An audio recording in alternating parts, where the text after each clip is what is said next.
And there we go. Mm-hmm. Hello, everybody, and welcome to Lady Geek Live. We are getting ready to migrate over to Wild One Forever, and we're still debating on what to call the new show. But in the meantime, I have special guests today, Jennifer Wyatt and Jeff Wyatt from Firebelly Productions. They are the co-creative team behind Dream Angel and Tech Warrior. Please welcome Jennifer Wyatt and Jeff Wyatt. Ta-da! I should have had you guys Vogue or something like that. I should do that the next time. Darn it. Let's do that again. Okay, I'm going to put the card up and you guys get ready to pose. You ready? Ready? Strike a pose. All right.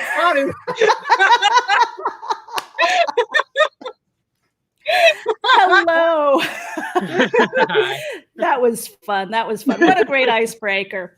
So, why don't you guys really quickly just introduce yourselves and let the audience know who you are, where you're from, and what you do.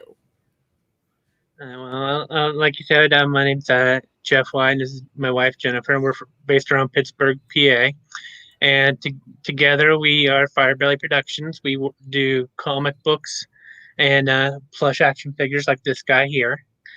And we use digital art in all our books. Two series we run: Tech Warrior and Dream Angel. And we make plush characters out of every single character, be they human or not, in all our stories. And yeah, been doing this for what? How many years now? I've been at it for I think around 8 to 10 years. I've lost track. I've been around for 5-ish. Yeah, you've been around for about 5.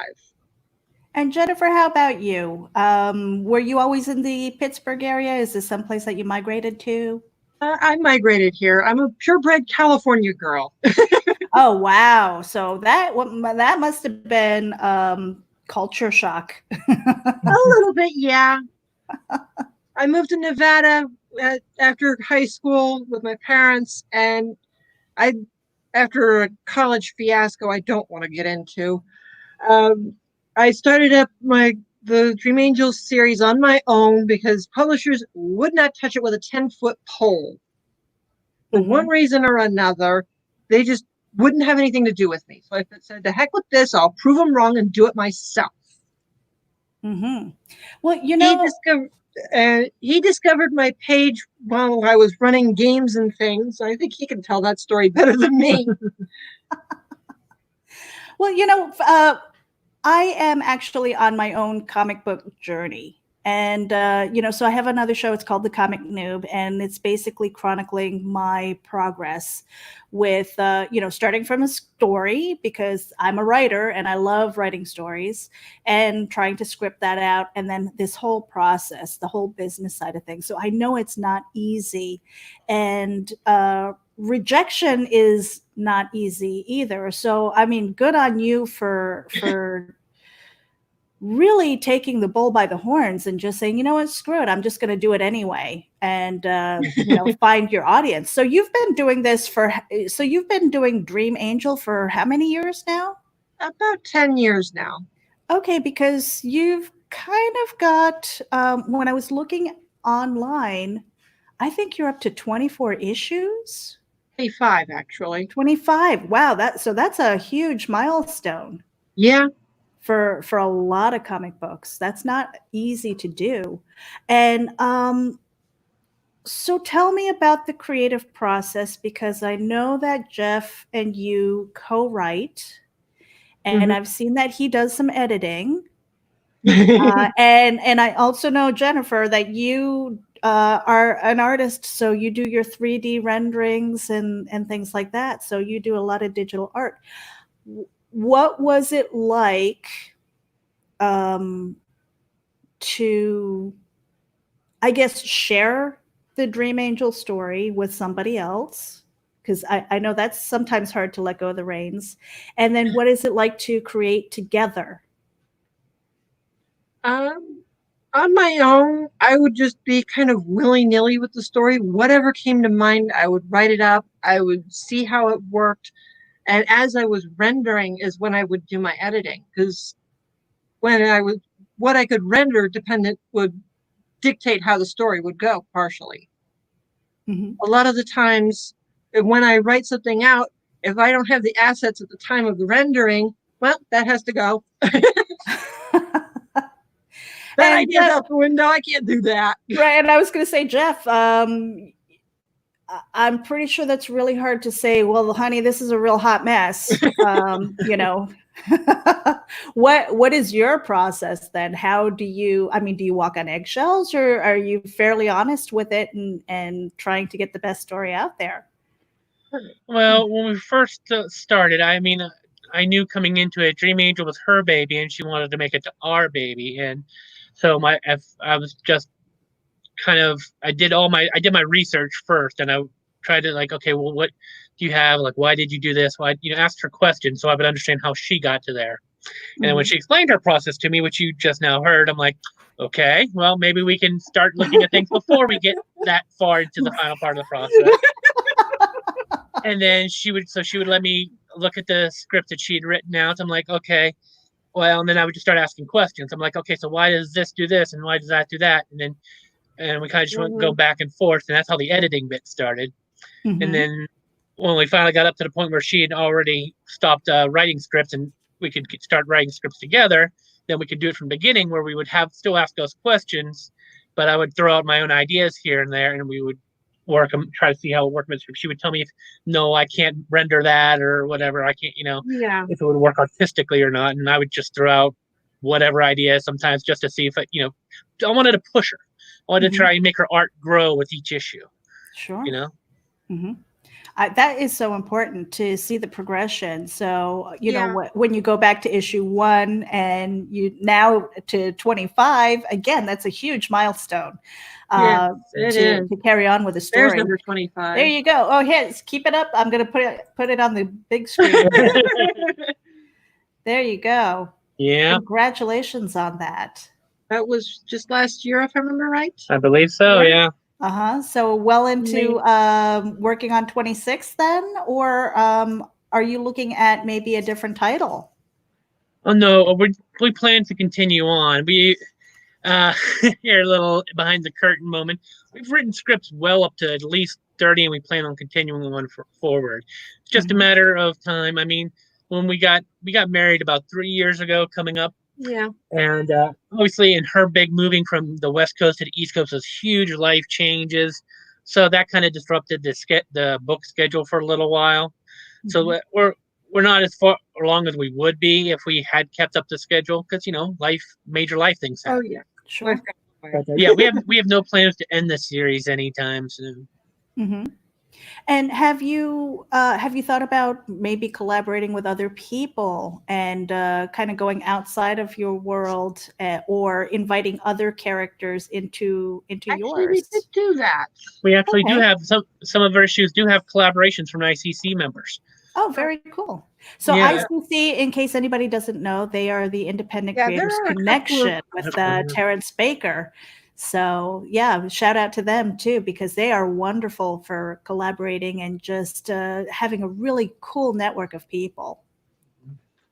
Yeah, it was a major collab. We put out the word in ICC, like if anyone wanted to collab with us. And so it started off with a cameo here and cameo there. And I think it was an issue or 2 before that, we just had a big fight scene with a whole bunch of cameos. Oh, cool. And you were going to show something, right? Were you going to show a page? Oh, yeah. On the big screen here. Yeah, there's a couple of scenes. I think I can't really see the camera here. How old you look? Yeah, there's a couple of characters in here. Well, that's that guy is this guy over here. And then we have the cameo characters. She's one. Where is he? This guy is another one that visited, so to speak. They're kind of visitors to the series, but they got to join in the fun a little bit. Wow, that is really cool. So is that something that you plan on continuing? Was that a fun process? Or? A big collaboration like that got to be a little bit of a headache because people have different schedules and such. So I figure if we do things like that, it'll be much smaller numbers. Or maybe like a special issue, Yeah, like a holiday maybe something. Yeah. maybe a one-off or a small special, something simple. Okay. Now, Jennifer, so you're a seamstress, you're an artist, you're a writer. Um, what was your first love? Was it sewing, writing, or the digital art and other creations? I've been sewing since I was 3. Comic Oh, books wow. really come about until junior high for me, and that was when I first discovered the She-Ra mini comics that my sister had. The Hmm. first one I got hold of was Adventure of the Blue Diamond. And then later on in high school, a neighbor gave me Death of Superman. Oh my And God. I got a little more into comics at that point. As things progressed, an ex-boyfriend decided to do a Sailor Moon Godzilla fan fiction, and I took it and ran with it, just Hmm. having fun drawing for the fun of it more than anything. The Okay. characters were easy enough for me to draw that I just ran with whatever I could do. So you got the bug in junior high. The writing bug was junior high. The first Dream Angel story was a short story that got second place at the county fair. Oh, wow. Very cool. And Jeff, what about you? What was your entry into the world of comic books? Oh, I've always loved to read ever since I could. I was young enough to understand what words were, and I liked the pretty pictures with a little baby kid. So I've been Hmm. collecting comics almost all my life.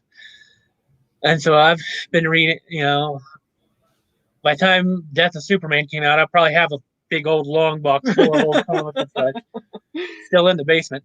So I've been immersed in comics for almost all my life, really. Uh-huh. And so, what did you do before that? As far as, like where it is comic books something that you want to do basically as a job for the rest of your life? Was it something that you fell into on accident? How different is it from, let's say, your former life of co-creating with Jennifer? Well, before Jennifer, I'd never even thought to make my own real comics. I was enjoying reading them, and I think in high school I might have tried to draw like a newspaper type strip comic for a local newspaper. Who knows where that ends up these days? But that was the end of my experiment on something like that. My 9 to 5 job is very, very boring and not worth getting into here. But since I've been able to start collaborating with Jennifer and working on these books, it's really just helped re-spark my creativity that I honestly had thought I'd thrown away into the garbage a long time ago for survival sake and stuff. So it's been beneficial for us both, I think. I tell you what, it's an inspiration because I mean, obviously none of us here in the room are spring chickens. And so to to put it nicely, hey, I'm going to be a grandmother this year. So Oh, so no spring chicken here. But but again, it's one of those things where I'm creating my very first comic book, and I'm determined to hold myself accountable and have something. I gave myself a year deadline. So when it comes to deadlines, and your creative process, how long does it take you to go from story to script to art and then eventually publishing the book? usually for me, it was about a month. Okay, you're a fast worker. I mean, in general, I can write up a story in less than an afternoon. Mhm. I'll create what I like to call a little plan book. And it's just a bunch of plastic sheets and page protectors and such. And I just tape down the script in whatever panel order I like, so that if I want to rearrange panels or edit something out, I just take out take off the sentence that I don't want. Mhm. Yeah, she was a machine before I came along. Because I was a fan first before I was a fan of her works, and every month she would pop one out, and I would snap it right up. So yeah, He pounce on him. I admit since we've been collaborating, it takes a little bit longer now because there's a little bit of back and forth of us fine tuning, try to fine tune the script as much as we can before the art starts to happen. Because she at this point she kind of knows what she can do and what she can't do with the art, but that doesn't stop her from trying. And, sometimes we just don't want to be pushed. We're like, back off, Jeff, right? Yeah, there's a little bit of that. A little bit. And I try to respect that when I can. But I'd say these days, to the point where we send it to the publisher, it takes maybe at least 2 months from beginning to end to get everything, our ducks in a row. Yeah. And then how long the publisher can sometimes takes the longest amount of time to get it back from them. Yeah, that's Indie Planet. Yeah. So now with the two of you working together and collaborating together, how do you settle disputes and stuff? I think a lot of our audience would like to know. I personally, just a little history for me. My husband and I, we used to have a deli. And we worked 7 days a week. And sometimes there were 16, 17 hours a day. And we were together nonstop.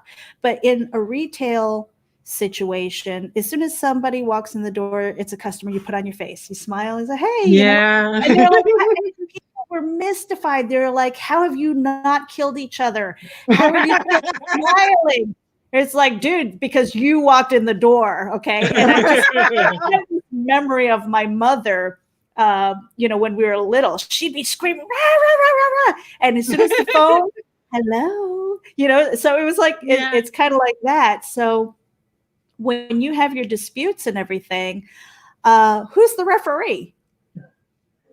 Well, when it comes to the books, I mean, probably the worst conflict we've had so far really is that she wanted to take the books off into one direction, and I was trying to, as gently as I possibly could, tell her that doesn't make any sense, and we're going to go off into La La Land and to a whole nother thing, and we needed to keep it more focused. And it took a while to bring her around on it because she really wanted to go that way. Let's see, how did we end up resolving it? I think we talked about it once, then you just went ahead and started to do what you wanted to do anyway, and then I found out about it, and then we talked about it again. And then after talking about it some more, and I think I actually had to ask her to draw it out, like how she thought this would play out. And then she finally saw the light, and then we agreed and got it back on task. Yeah, I think mostly we just find middle ground. Yeah. Could be something unreasonable about it.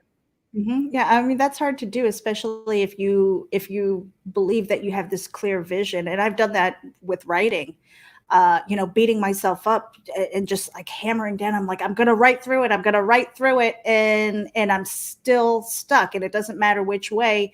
And finally, get rid of it. And then it moves. But, I don't know if it's a woman thing necessarily. But sometimes we just have to work through it and convince ourselves, and it's not that we don't believe you, Jeff, or, like my husband, Pat. It's not that. It's just that it's a process. It's almost like, okay, you're right. Man, that doesn't have to be so hard. I'll just beat him up later. Oh yeah, she made weapons, stuffed weapons, so she like just throw them at me, and she gets really mad. Shoot with a crossbow and it doesn't hurt. Yeah. Right. Well, speaking of which, you have a bunch of things that you have displayed around. Now, obviously, I think we're in the art room because I'm seeing all kinds of goodies. Creativity. So this is the magic room. So tell us a little bit about the dolls and how you came about doing, because why not add one more thing to your schedule? The dolls were kind of a happy accident. Mm-hmm. Initially, I was trying to hand draw Dream Angel, and I could not keep my character design straight for love nor money. I finally decided, well, what if I make little dolls of these characters for reference. Rather than all these character sheets, I can have these dolls sitting around. Okay, this is what this character looks like, and here's the proper proportioning. Mm-hmm. I posted a couple pictures online. Oh, I want that doll. Okay. Wow. So I wound now, up making which, more dolls and which one improving is them. Jeff holding now? Because I think I see chainmail. Yeah, that's chainmail. Yeah, we Very went to a cool. convention called Techo. I think it was It's Techo. Techo based around Pittsburgh last year, and one of the panels they were talking about for cosplayers to make chainmail. And first thing out of her mouth was, "I think I can do that on the doll." So we went to like what was it, Packet Tams or something, and we found a little holes, and the way she went. And Yeah, these are jewelry jump rings of all things. Oh, wow. yeah. And who's the guy behind you? This big guy? Yes, I love that. Or dragon from Dream Angel by the name of Ryu. This guy holds a secret in his back. He's actually a purse. Oh, wow. So now, obviously, I mean, if you're selling these on your site, you obviously have a pattern and you can recreate these. Is this something that you do yourself, or do you outsource that? Oh, I do this all myself. Wow. That's why you see so much art stuff around. Yeah. I mean, that takes a lot of talent, first of all, and again, you've been sewing, you said, since you were 3? Yep. Who taught you? It was more my mom and sister that kind of tag teamed it, so to speak. Mm-hmm. See, I can't even iron a straight line or sew. So like, if it's not if I can't throw it in the dryer and get rid of some of the wrinkles, it's I am wash and wear. So yeah, I would love to see some more of those dolls that you have. Now, which character is that? This is actually the villain from our Tech Warrior. Oh, we lost your audio, Jeff. Oh, hello, can you hear me? Yep, we can hear you now. Okay, this is actually the main villain from our Tech Warrior book series. His name's Crypto Lock. That's why he's got the little lock on his chest. And of course, you got a flowing cape because if you got a villain, you got to have a proper cape. So now tell me about Tech Warrior, because that's another book that you have both collaborated on. Yes. Sure. That's this guy. He's a ninja antivirus. Mm-hmm. And he's actually what'd you say, logo? Yeah, he's the logo. The Tech Warrior series was, what's the word for it? Commission, thank you. Yeah, he was commissioned. Mm-hmm. Okay. From a company called Tech Warrior Technologies. And this guy he uses the ninja as his main logo, and he commissioned Jennifer to not just make dolls of the characters, but make a 12-book series. Thank you. And actually, he commissioned me to make a 3D version of his logo first. Dolls were my idea. And he fell in love with them, too. Sort of. Okay. Wow. So now I know that I've seen, again, a throwback to ICC. I saw the Pink Hammer. Yeah. Which Deetria Baker had been showing. I think she showed that up on her Instagram and stuff. All right, I'll go get we have a Pink Hammer. Yeah, we've got a small collection of ICC character dolls up there. Oh, yeah. That is really cool. Oh, yeah, the Dragon Trio, Medora, Pink Hammer. Mm-hmm. And so, Jennifer, while he's getting that, where can people find your dolls or commission? I mean, do you take commissions for special characters? I do have a special group set aside for that, but I don't do it on the actual website. Mm-hmm. There's a special Facebook group called Jen's Custom Plush Action Figures. Mm-hmm. And and anybody who's not familiar with the Pink Hammer, that is a Terrence Baker comic book, and she's very busty. And you weren't shy about that there, Jennifer. Yeah, she did good, though. That's how she was designed. Mm-hmm. She was actually the one that inspired the idea of the magnetic weapons. Because if you look at Tech Warrior here, he holds his weapon with a magnet. Same goes for his computer. Very neat. So they have they can hold all kinds of things. I've done purses and I even got a little plush bomb that says "boom" on it. Right. Wow. Cryptolux whip is magnetic. Mhm. There's a lot of things that are cool. Now, you mentioned ICC. I know this character is super popular on there. She's always showing up in fan art. Let me pop that back up on the big screen. Medora. Yeah, that's a Medora. Yeah. Yeah. Very nice. The outfit, if I remember right, was actually based off of someone else's fan art. Her outfit was originally all black. Oh, wow. The dragon fabric showed up in the store, and I was like, this is perfect for her. I saw that fan art, and I saw the fabric, and beautiful. Perfect match. Right. Made Now, the I mean, doll, like, so now they're movable and stuff like that. Most Oh, yeah, plush dolls. these are very posable. They have Yeah. a full wire armature in the body. Okay. So she can stand, she can pose. That's where they can come in as like drawing models even. Mhm. So if I were to do, for example, a custom Medora here, she could act as a drawing model for drawing out fan art or comics or what have you. I think that's a great idea because most of the time, I don't consider myself an artist at all. I doodle a little bit, and I tell my husband every once in a while to strike a pose. My poor Yeah, kid. I got tired of the strike a pose line to even my dad. Yeah, he suffers so much, my poor husband. Yeah. Did you paint that on there? Yeah, I did paint that design on on there. Painted that on there. That is hand painted. All three of them. Wow, that is very nice. That's actually based off their actual design. Yeah. So that's the way they look in the comic books.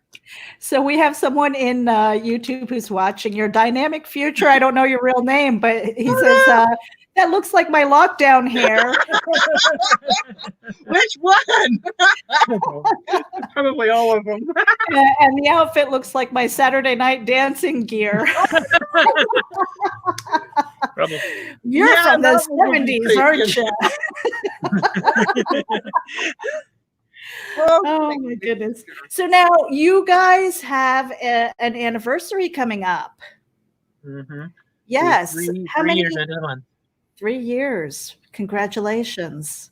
Thank you. Thank you. And working together, and you haven't killed each other, so I'd say that's a whole bunch okay. I can just shoot it with the crossbow, like I said. I kill people with my fiction. I'm like, don't mess with me, because you will die a horrible, horrible death. I can do that too. There's a new line for you. Marital aids of resolving conflict. Send them a plush mace or something. Oh. So now, with Dream Angel being 25 issues now, for anybody who's never picked up one of your issues, are they standalone, or do you kind of need the series? Do you need to start at issue 1? They probably would be better off starting at issue 1. I do little things here and there to maybe call back to that, but they're not standalone. Okay. It's a full series. Mm-hmm. Although, to be fair, we have started, like, you know how Marvel used to do a while back, a little short blurb at the first page, Yes. previously on. Yeah, we've started adding those into the books to try and help people out. Okay. At least a little bit, yeah. Yeah, that's really good to know. The question that I had is totally gone. It just flew out of my head. I hate when that happens. I blame age. So your dynamic future, he says 3 years. Nice. Congratulations. And that is a really good milestone. You made it past the first year. So right? Yeah, we didn't kill each other. Yeah. And that was something that, Jennifer, I don't know if you wanted to talk about it, but you guys met in kind of an interesting way. It wasn't a traditional kind of date scenario here. No, can you speak about that? Well, like I said, he found my page originally, fell in love with the games that I did. He earned a couple of books as prizes. He's got Dream Angel number 7, I think it was, that I signed for him. It's a digital copy, but he's still extremely proud of it. Lock and key. No, and that's precious possession there. And after a while, we started Skype dating. Okay. And that lasted what, 2 years? 2 years, I think, Yeah. before the great road trip. Yeah. He and his dad finally drove across the country to come meet everybody. And we spent some time together. Since I was living in Nevada, we went to Virginia City and all that. And the part that she didn't know, the best part was I had actually bought an engagement ring before we left. It's because I wanted to be sure that the woman that I'd been Skype dating all this time, that's how she was in real life. So I thought, we'll go out there, and if she's as real as she's been on the dates, then this is the woman for me. And she didn't know. I think her parents might have thought something might have been up. We were suspicious. But nothing was happening, and nothing was happening. And I think it might have been, our last day there, maybe. Yeah. I've been wanting to go, because as a book nerd, I wanted to go see the local library. I'm like, okay, can we go to the library? And so finally we got up and go. And naturally, where do we go? Graphic novel section. And so while she's walking and showing and looking down the graphic novel section, behind her back, and I made sure that there was like a bookcase in the way so we didn't get a crowd. I just dropped to one knee and then said, "Jen," and she turned around, and there I was holding up the ring, and I said, "Would you do me the honor of being my wife?" And she probably got embarrassed, I think, instead.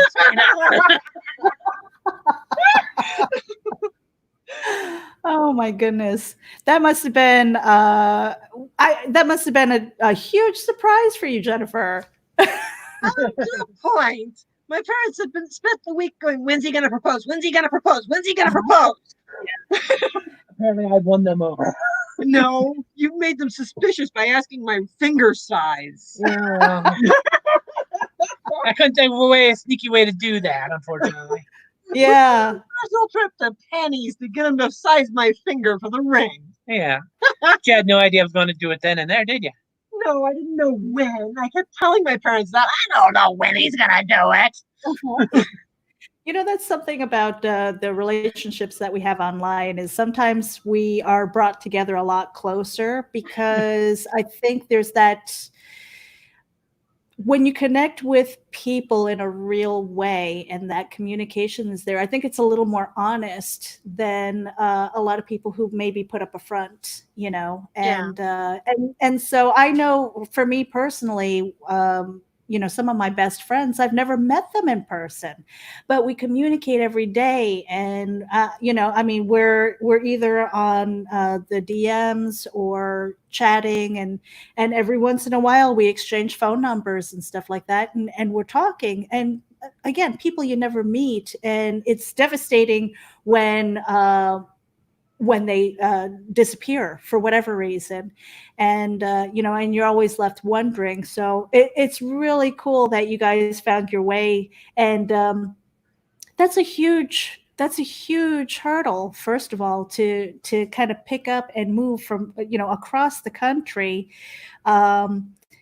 And I can't even say that you're strangers because that communication again is, it makes us, I think, more honest. The other side of that is that we could have been a total troll, Yeah, that's very true. Mm-hmm. So now the question that I wanted to ask you is that your comic books are all ages. This is not an easy category to market. What was the motivation behind that? And have you thought about going into the more like mainstream type of topics and things like that? In my case, I wanted to appeal to a broad variety of people. And from what I was seeing in the mainstream, it was like, who writes this? That's the way I wound up feeling about it. Because it was like, this doesn't appeal to me at all. Yeah. I'll do it myself. I'll write my own stories. The mainstream just doesn't fit my reading style. And if it doesn't fit my reading style, it certainly wouldn't fit my writing style. Right. And I think by doing that, by staying true to your voice, it makes it really authentic. But again, it's not easy, and so I think that speaks to I don't want to speak for you, but that seems like it speaks to motivation to be the artist rather than chasing the almighty dollar. Yeah. Mm-hmm. So we're actually over a half an hour here.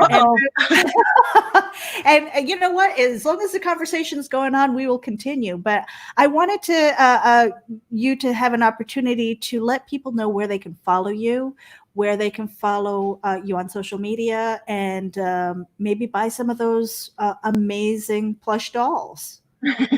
Sure.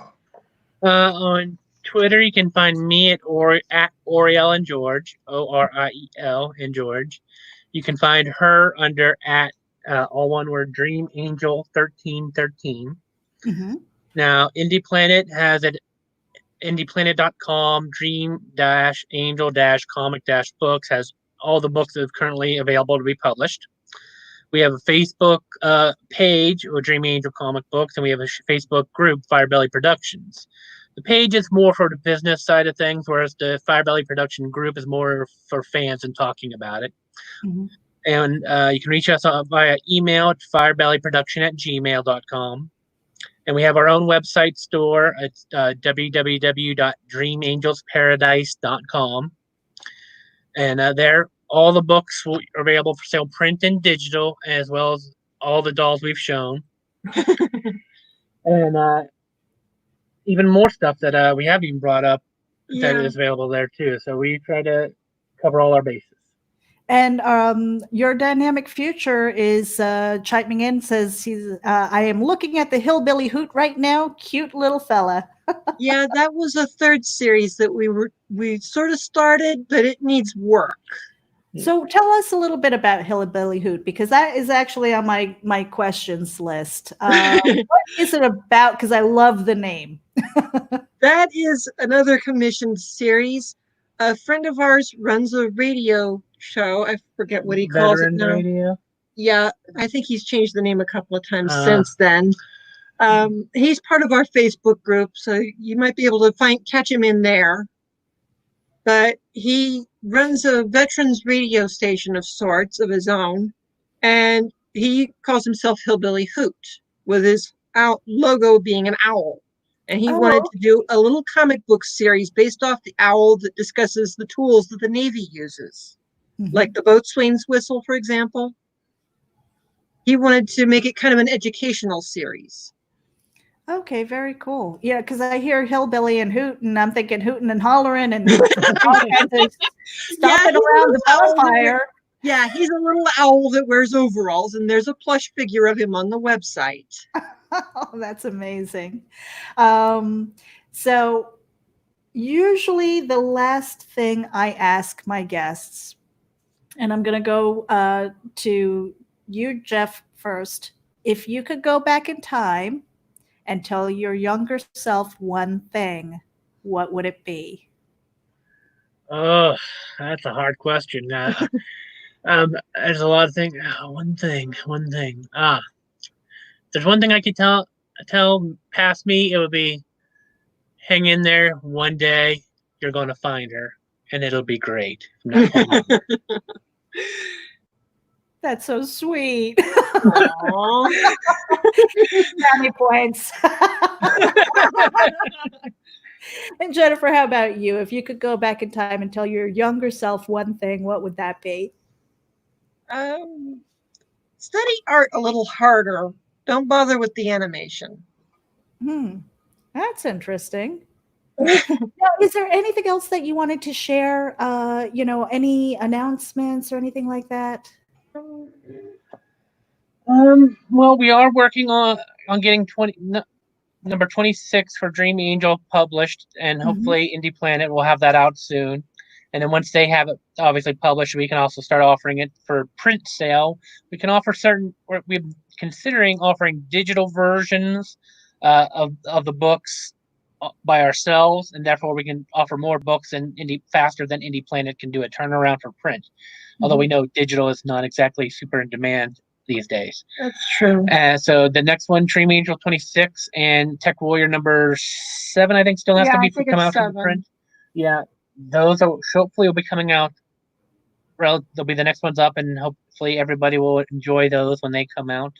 Hmm. And I hope if anyone has an idea for a custom doll, as long as it's not a licensed character, we are more than willing to take on the task and challenge. the challenge, if you will. That's pretty good. I mean, I love the characters that you've done, and Yeah. it's I think it's inspired work, and it's a lot of fun, and it speaks to the passion that you have for your art and your creativity. And I think when we do things like that and we embrace the things that we're good at, it just makes us happier people. Yeah. And as I said, for the custom action figures, it was Jen's Custom Plush Action Figures as a Facebook group. Mm-hmm. The website does not mention at all anything custom because I have that group. Mm-hmm. I would rather have the website focus purely on our own stuff. Right.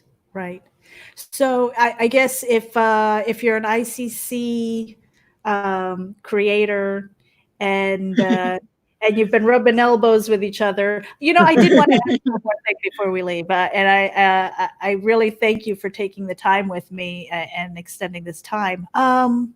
With the conventions and the crazy world that we're in right now, what's it like up in Pennsylvania as far as conventions? Is the world opening up? Do you plan on going to any? What's your schedule looking like?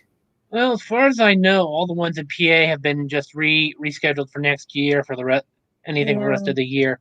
I think a couple of them have talked about doing a virtual con, but that's all just been talk as far as I know. Yeah. And but we loved it. We were looking into last year the different conventions about getting tables and having more of a presence, and that was going to be the plan this year. But then we all know what happened. Yeah, kind of out the window. Yeah. Yeah. So eventually, yeah, we'd love to be in a con, do a panel, or have a table, but it just how the world plays out first. Mm-hmm. Mm-hmm. Mm-hmm. Well, I want to thank you again for spending the time with me. Your dynamic future, I think you know me. I don't know who you are. Who is that? Yeah. But thank you for spending a time to introduce us to your awesome characters. Yep. You seem like a lovely couple, and you will understand my sign off when I say Aishi Teru. Yep, that's another character. Yeah. You guys know who it is then, perhaps. All right. Well, I want to thank you very much. I'm going to drop you in the green room and have a closing statement. Don't go away. Hello, Stephen. So I wanted to thank you all for tuning in to Lady Geek Live. We are under the Geek Insider and Wild One Forever banner right now. As we transition over, we want to share our stories. It was wonderful to have Jennifer and Jeff with us today to talk about Firebelly Productions, the plush toys, the comic book, the process, and working together, which is never an easy thing to do. We appreciate all of your time, and I want to thank you again, Jennifer and Jeff, for spending the time with us, introducing us to your characters, your story. And on that note, we will see you next Sunday on Lady Geek Live. I'm hoping by then we'll have a new name. We haven't figured that out yet because I kind of like it the way it is. It's just going to be under a new banner. So until then, you guys have a wonderful day. Stay creative. Stay safe. Thank you, your dynamic future, Stephen, for being in here and leaving some messages for us and sharing your time with us as well. Until next week, guys, signing off.